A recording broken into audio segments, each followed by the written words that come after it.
Assalamualaikum warahmatullahi wabarakatuh. Salam damai sejahtera untuk kita semua. Om Swastiastu, Namo Buddhaya, salam kebajikan. Perkenalkan, nama saya Donia Priyatama. Saya salah satu tenaga pengajar di program studi bimbingan dan konseling Fakultas Keguruan dan Ilmu Pendidikan Universitas Palangkaraya. Pada kesempatan kali ini, saya akan menyampaikan pernyataan diri dosen terkait Tridharma Perguruan Tinggi dalam bidang pengajaran.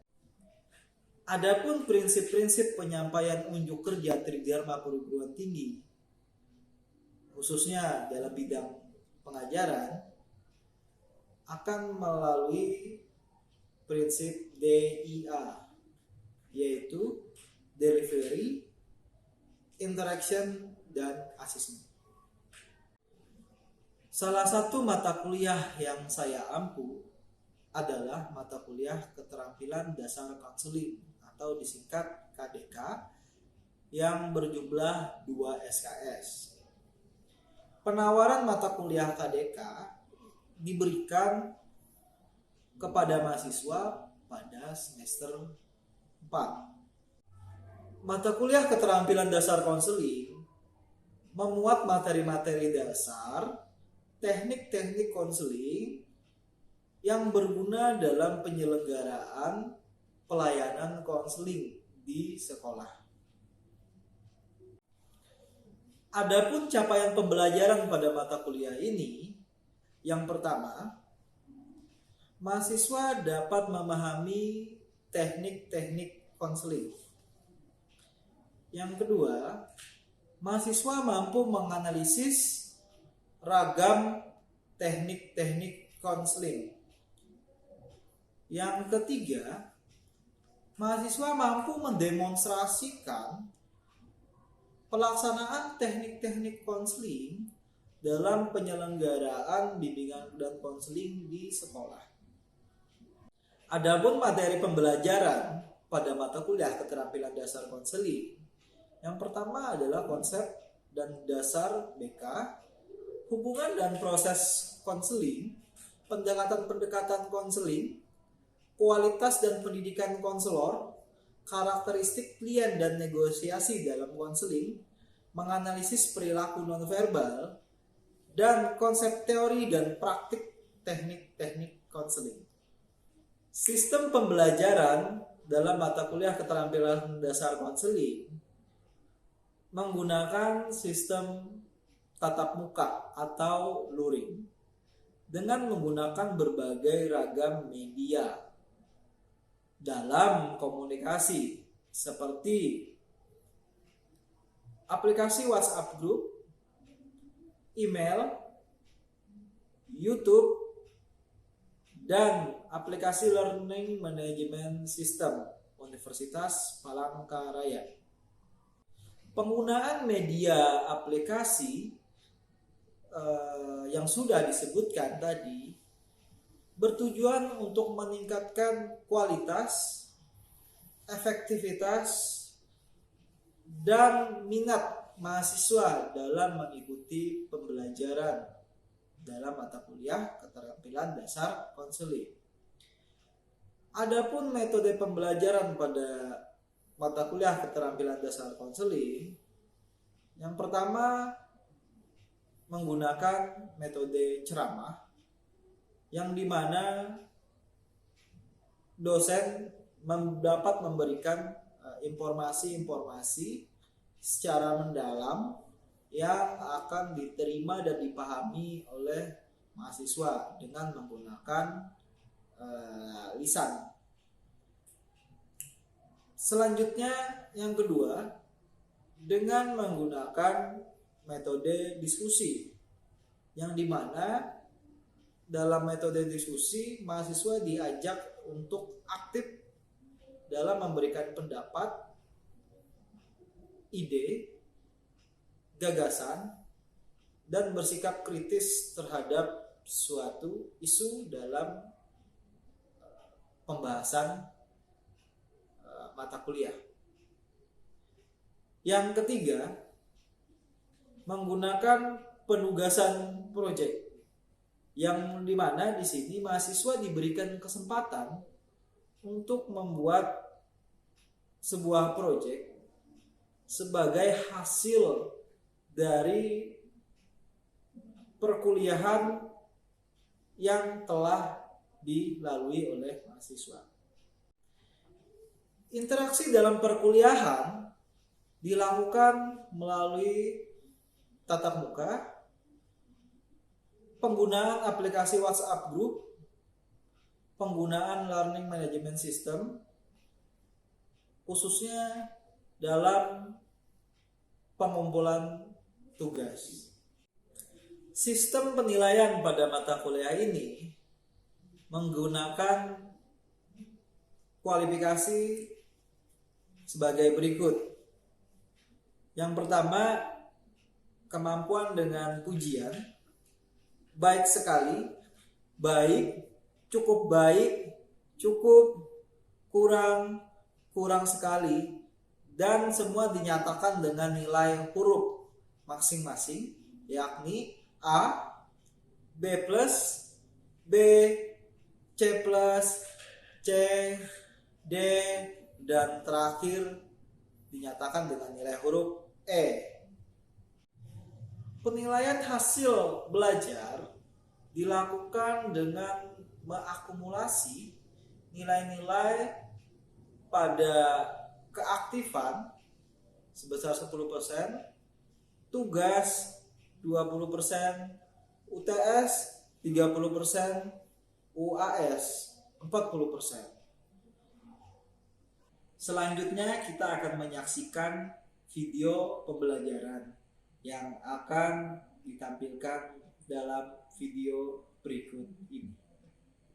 Assalamualaikum warahmatullahi wabarakatuh. Waalaikumsalam warahmatullahi wabarakatuh. Selamat pagi. Pagi. Senang sekali kita bisa bertemu kembali pada hari ini, terutama khususnya dalam perkuliahan mata kuliah keterampilan dasar konseling.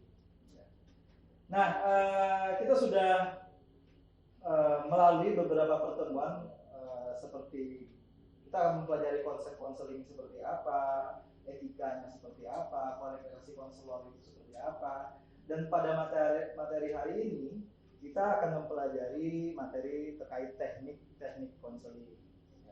Tentunya ada banyak teknik konseling ya, dan pada hari ini kita fokuskan pada 3 terlebih dahulu, yaitu teknik attending, opening, dan acceptance. Sebelum kita masuk dalam materi, terlebih dahulu saya akan menggambarkan mata kuliah ini seperti apa. Nah, pada materi hari ini ya, kita akan pelajari 3 teknik dasar yang sudah saya sampaikan tadi. Ya. Dan apa sih yang kita pelajari? Ya. Khususnya kita akan pelajari definisinya, ya, maksud dan tujuannya, mengapa teknik ini diperlukan, dan dampak yang diharapkan ketika teknik ini dilontarkan, ya, dan aspek-aspek dalam pelaksanaannya yang perlu diperhatikan.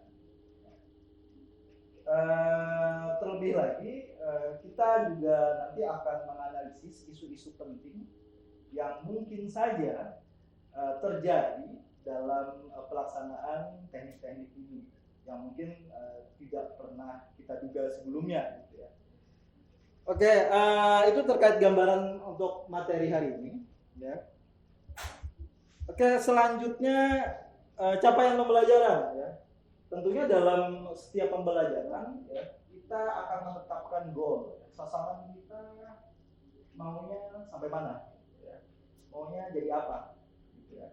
Jadi kita sebagai analoginya kita di sebuah kapal, gitu ya.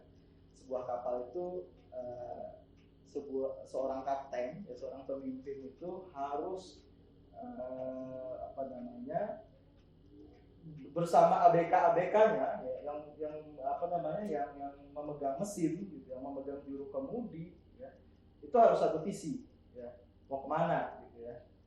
Nanti kalau mau berangkat ke Surabaya misalkan naik kapal, gitu ya, bensinnya harus berapa, ya, solarnya gitu, bahan bakarnya harus disediakan berapa sampai cukup. Itu bukan urusan kapten, itu hal teknis, itu urusan ABK biasanya menyiapkan seperti itu. Nah, dalam perkuliahan analoginya seperti itu. Nah, apa sih yang kita capai? Nah, yang kata kuncinya adalah mahasiswa mampu memahami, ya, mampu memahami teknik ini, terutama 3 teknik yang sudah saya sebutkan tadi. Selanjutnya, mahasiswa mampu menganalisis, ya, jadi menganalisis teknik-teknik, pelaksanaan teknik yang akan dilaksanakan nanti, apakah ini sudah sesuai dengan konsep teori, atau ada hal-hal yang, atau ada isu-isu yang perlu dikoreksi atau dikembangkan kembali. Selanjutnya, mahasiswa, ini goal terakhir ya, ini di level 5 dalam skala kognitif di Bloom, ya. Level 5 dan 6 ya, mampu mendemonstrasikan. Jadi tidak hanya paham, tidak hanya bisa menganalisis, oh ini sudah sesuai dengan konsep dan teori, oh ini tidak sesuai, bukan hanya seperti itu saja, tapi mampu mendemonstrasikan. Artinya Anda mampu melaksanakan, mampu mempraktikkan 3 teknik ini, ya. Adapun metode yang akan kita lalui, ya, dalam pertemuan hari ini, ya, ada beberapa metode yang akan kita terapkan. Yaitu pertama ceramah. Saya akan menyampaikan beberapa konsep, definisi, tujuan, aspek-aspek dalam teknik tersebut. Setelah itu, setelah materi ini nanti disampaikan, nanti kita akan coba berdiskusi bersama terkait teknik ini. Setelah itu ada Q&A, jadi ada, jika mahasiswa di sini ada yang kurang paham dengan materi yang disampaikan, ya, silakan, kita bisa melakukan tanya jawab, berdiskusi. Nah, di akhir setiap sesi penyampaian teknik nanti kita akan bersama-sama menonton sebuah video, ya, dan kita akan mencoba menganalisisnya bersama, ya. Terkait video akan ditampilkan nanti. Setelah itu yang terakhir, ya, setelah perkuliahan ini di akhir perkuliahan nanti kita akan bersama-sama nanti melakukan penugasan, membuat proyek, ya, proyek penugasan. Nanti Anda akan diminta untuk mendemonstrasikan dan itu akan direkam, ya, dan dipublikasi melalui akun YouTube. Mas punya akun YouTube ya? Iya, pasti punya ya. Atau nggak harus di YouTube juga, di Instagram juga bisa gitu ya. Dan di Facebook juga bisa ya. Yang penting goalnya kita ini nanti videonya publish gitu ya. Oke, penilaian ya, ada beberapa tingkat penilaian di sini. Yang pertama-tama kita mulai dari yang paling bawah dulu ya. Jika dalam perkuliahan, ya, mahasiswa tidak aktif dalam perkuliahan, tidak berpartisipasi, serta dalam proyek, ketepatan dalam pelaksanaan teknik dan penguasaan teknik itu kurang, maka posisinya ada di nilai 30 ke bawah. Nah, selanjutnya, jika mahasiswa kurang aktif dalam perkuliahan, ya, dan dalam pelaksanaan demonstrasinya nanti itu kurang tepat dan terlihat kurang menguasai, maka penilaiannya ada di skala 31 sampai 59. Nah, selanjutnya sekarang kita akan melihat suatu video yang menampilkan teknik unbending, ya. Dan nanti setelah teknik attending ini, video ini ditampilkan, nanti kita akan mencoba untuk membuka pertanyaan, ya. Kita akan coba analisis bersama-sama, ya, dari video dari teknik attending yang dilaksanakan dalam video ini.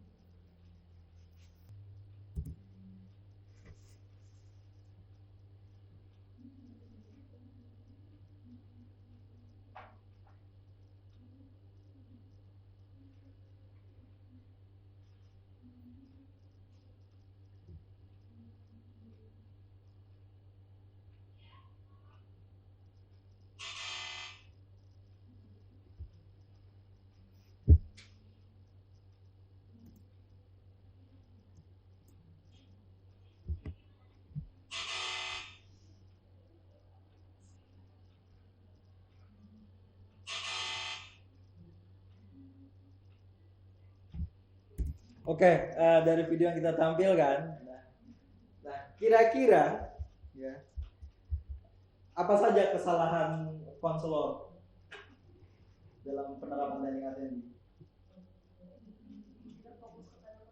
Tidak fokus pada konseling, apalagi? Konseling tidak bisa dengan baik, apalagi? Tidak fokus pada konseling. Tidak fokus dari sudah dari apalagi? Bernada tinggi, tidak merespon secara ramah. Caranya ketus. Nah kira-kira ketika ini dibiarkan saja, apa yang terjadi? Konseling merasa tidak nyaman. Apa lagi? Merasa tidak dihargai. Merasa tidak dihargai. Berujung takut untuk kembali ke konselor lagi. Berujung takut. Dan mungkin pada saat itu dia mikir mau pulang gitu ya. Ya. Nah, hal-hal itu ya, perlu dihindari ketika dalam pemberian teknik attending, karena hal itu malah bertolak belakang dari teknik attending. Gitu. Jadi sebaiknya ketika konseling datang ya, mengetuk pintu, ya, alangkah baiknya kita membukakan pintu terlebih dahulu. Ketika konseling mengucapkan salam, kita memberikan balasan salam. Ya. Setelah itu mempersilahkan dulu, jangan ditanya dulu mau apa gitu ya. Persilahkan dulu ya, arahkan tangan Anda ya, persilahkan tangan Anda ke arah tempat duduk dan tunggu dia duduk terlebih dahulu baru Anda duduk. Oke, selanjutnya kita akan mempelajari teknik yang kedua, yaitu teknik opening ya. Opening kalau kita tahu ini saduran dari bahasa Inggris gitu ya. Artinya di sini pembukaan, membuka. Tentunya setelah kita memberikan perhatian, menerima konseling di dalam ruangan konseling, tentunya what's next ya. Nanti kita harus lakukan pembukaan. Nah, di dalam pembukaan ya ada prosedur-prosedur tertentu ya dalam SOP konseling. Nah, membuka artinya di sini memulai komunikasi, memulai hubungan. Nah, apa saja aspek-aspeknya di sini? Oke, di dalam teknik opening, tentunya kita memulai dengan komunikasi. Oke, ini ada video terkait pelaksanaan teknik opening. Silahkan disimak baik-baik.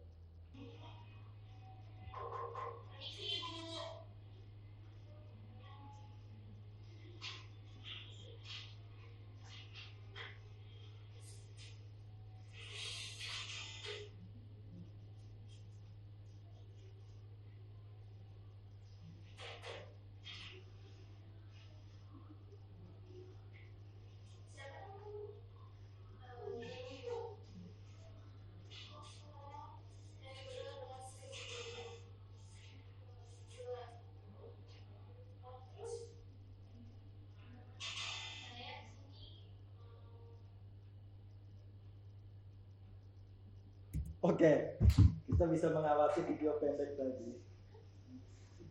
Nah, kira-kira apa yang salah dalam pelaksanaan teknik opening tadi? Ada yang mau mengatakan? Langsung masuk ke topik inti, langsung bertanya nama dan apa tujuannya. Nah, ada lagi selain itu? Dan persilahkan konseling untuk duduk. Tidak mempersilahkan konseling untuk duduk. Ya, terlihat konseling itu dimandirikan sekali ya, dia ngatur sendiri, buka pintu sendiri, gitu. Seakan-akan kayaknya rumah ya, ruang konseling itu seakan-akan rumah miliknya. Selanjutnya apa lagi? Selanjutnya apa lagi? Konselor terlihat sibuk dengan pekerjaannya.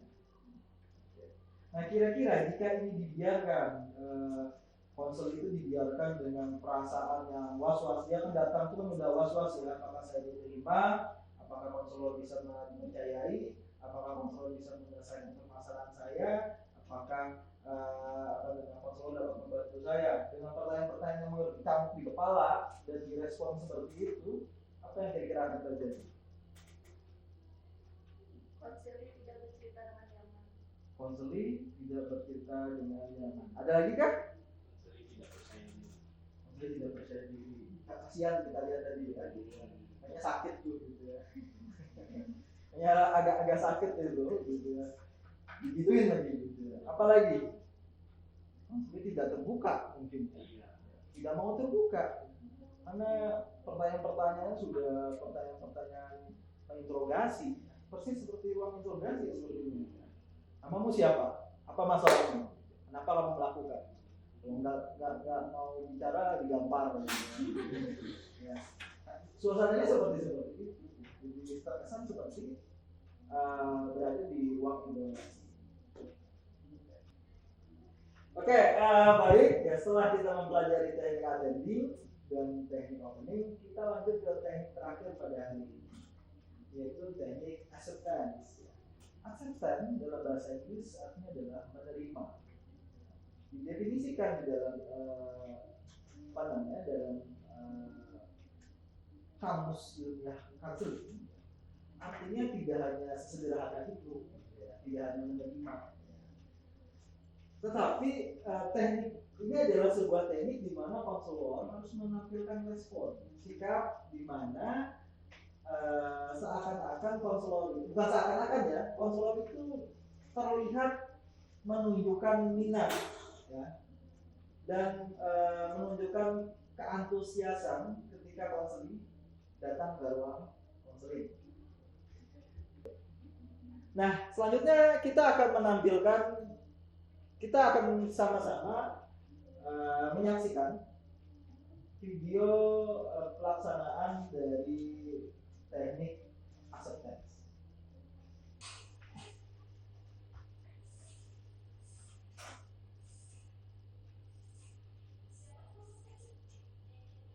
Cuma semacam terus lalu begitu Pak, tapi intonasi nadanya jutek. Oke. Terus gitu ya. Jadi seakan-akan tidak memperdulikan dan bahkan seperti mengadili, terus gitu kan, seperti apa ya, meremehkan gitu ya. Oke, itu dari verbal. Nah, selanjutnya selain dari dia, yang dari non verbalnya, apa yang kira-kira sana? Ekspresi mukanya judes. Ekspresi mukanya judes. Selain judes apa lagi? Question answer. Pak, izin bertanya. Silahkan Siti. Itu Pak, saya mau tanya di bagian teknik attending. Tadi kan Bapak menjelaskan bahwa di saat teknik attending itu sebagai konselor yang baik, kita itu kan mempersilahkan. Konseling itu bukan kegiatan bukan aktivitas yang harus step by step, tetap harus melihat kondisi dan lingkungannya. Ketika tadi disampaikan oleh Siti, konseling itu datang berlari, mungkin tanpa mengetuk, langsung membuka pintu, tiba-tiba langsung mengeluh gitu ya, karena permasalahan yang mungkin sudah tidak tertahankan. Nah, itu ketika kita bersikeras, wah saya harus melaksanakan attending, bagaimana caranya? Nah, silakan Anda keluar dulu, ketuk pintu, nanti saya mau teknik attending lagi. Mau melaksanakan teknik attending, apakah bisa seperti itu? Sulit kan? Sulit. Teknik itu dilaksanakan bisa diajak, mungkin seperti itu. Ada lagi kah? Gimana, Samsia? Sudah jelas Pak. Oke. Ada lagi kah pertanyaan? Saya Pak. Silakan Noah. Saya ingin bertanya di bagian teknik opening Pak. Bagaimana kalau semisal kita itu mendapatkan klien yang lebih tua Pak? Jadi kan anggapannya kayak anak muda yang menatap mata orangnya. Oke, dalam beberapa budaya kita juga harus memahami tentang budaya, karena ada beberapa budaya itu yang mempunyai nilai, mempunyai anggapan bahwa menatap mata orang yang lebih dewasa itu menandakan tidak sopan. Nah, kira-kira apa yang harus kita lakukan? Oh, gitu kan. Saya nggak berani lihat muka Bapak takut tidak menghormati, takut apa namanya tulahan ya. Saya ingin tanya Pak. Silakan ya Kak. Terkait dengan teknik acceptance. Nah, dalam teknik acceptance atau penerimaan itu salah satunya harus memperhatikan namanya ekspresi dari konselor tersebut. Nah, sedangkan saya ini kan dikenal judes mungkin orang itu. Gimana sih Pak caranya supaya saya dapat menampilkan ekspresi yang menimbulkan konselor itu merasa nyaman, merasa diterima, itu seperti apa Pak? Oke, baik. Jarang senyum ya Eka ya. Ini pertanyaan baik. Pertanyaannya sederhana, tetapi untuk menunjukkan ekspresi yang menyenangkan, yang positif, itu belum tentu semua orang terbiasa. Ya, apa sih yang harus kita lakukan? Sudah selesai. Ya. Nah, sebelum saya menutup perkuliahan ini, ya, saya memberikan penugasan teman-temannya. Ada beberapa proyek yang akan kita kerjakan, ya, sesuai dengan capaian pembelajaran tujuan tadi. Anda sudah paham? Ya. Tapi apakah Anda bisa mendemonstrasikannya? Anda sudah bisa menganalisis tadi, ya. Menganalisis video sudah ditampilkan. Tapi apakah Anda mampu mendemonstrasikannya? Yang pertama, galilah informasi dan diskusikan hal-hal yang dapat menghambat teknik attending, opening, assistant tidak terlaksana dengan baik. Selanjutnya yang kedua, reviewlah beberapa artikel penelitian dalam jurnal ilmiah yang terbaru 5 tahun ke belakang, berarti tahun 2022 berarti minimal 17 ke atas. Cari tema-tema yang berkaitan dengan teknik counseling, terutama acceptance, attending, dan opening. Selanjutnya berikan solusi untuk mengatasi. Demikianlah kegiatan kali ini, ya, saya akhiri. Wabillahi taufiq wal hidayah. Wassalamualaikum warahmatullahi wabarakatuh. Waalaikumsalam warahmatullahi wabarakatuh. Demikianlah video pembelajaran yang telah kita saksikan bersama-sama. Selanjutnya saya undur diri. Wabillahi taufiq wal hidayah. Wassalamualaikum warahmatullahi wabarakatuh.